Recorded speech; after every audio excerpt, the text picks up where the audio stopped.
Hasbro CEO Chris Cox. Chris, good to see you. Brian, thanks for having me back. So last year we had to talk about the conference. We had the same conversation a little bit. You were in turnaround mode. You were launching a lot of key initiatives.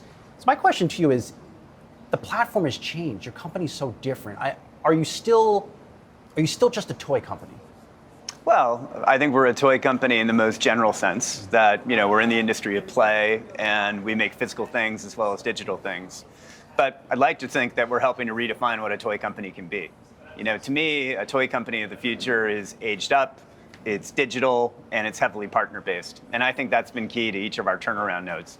Kidults, right? Is that the term you've coined? We didn't coin it.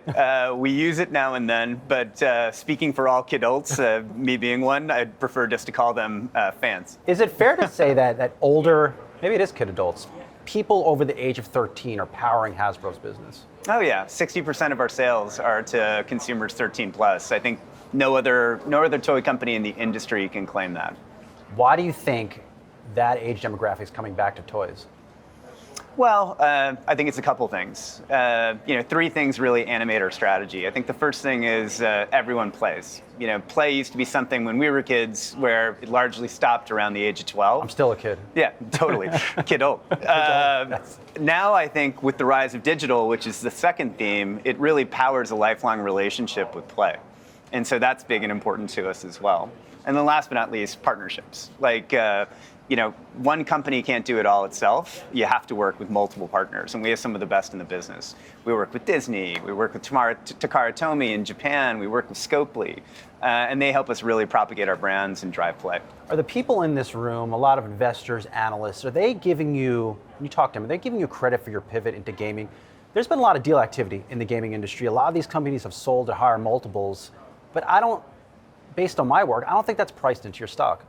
Well, that's nice of you to say, and I hope all investors here. Yeah, I think it is partially. Certainly, we have a higher multiple than most other toy companies. I think there's upside. I think it's a growing TAM. I think we have a decade head start versus anyone else in the toy industry. And I think it's a source of upside for us. So you've been making bank off of Monopoly Go. That was very clear in the most recent quarter. What's next in gaming for you? Oh, well, we have all the games that we're developing ourselves. We have about 8 or 10 that are in development. Wow, mobile games? They're PC and console is where we're focused. We have over 100 games in the pipeline on mobile through partnerships. And then we have several interesting JVs and partnerships that we're also talking about as well. Why the partnership model? And is that more profitable than if you were to make the games yourself? Well, I think it's all about having multiple business models to defray risk. So, I think it's important for us to be a games publisher. I think we have to have a relationship with our consumers and we have to understand what they want. But we're not going to be able to publish on every platform. We've chosen PC and console because that really works for our brands. Mobile, super high growth, probably the biggest aspect of the industry, but it's also super capital intensive. And you have to be an expert marketer and publisher in there. It's not for the faint of heart. So we have some of the best partners in the business, like Scopely, which is doing Monopoly Go, which has done over $3 billion of business since it launched. Biggest mobile game launch in history.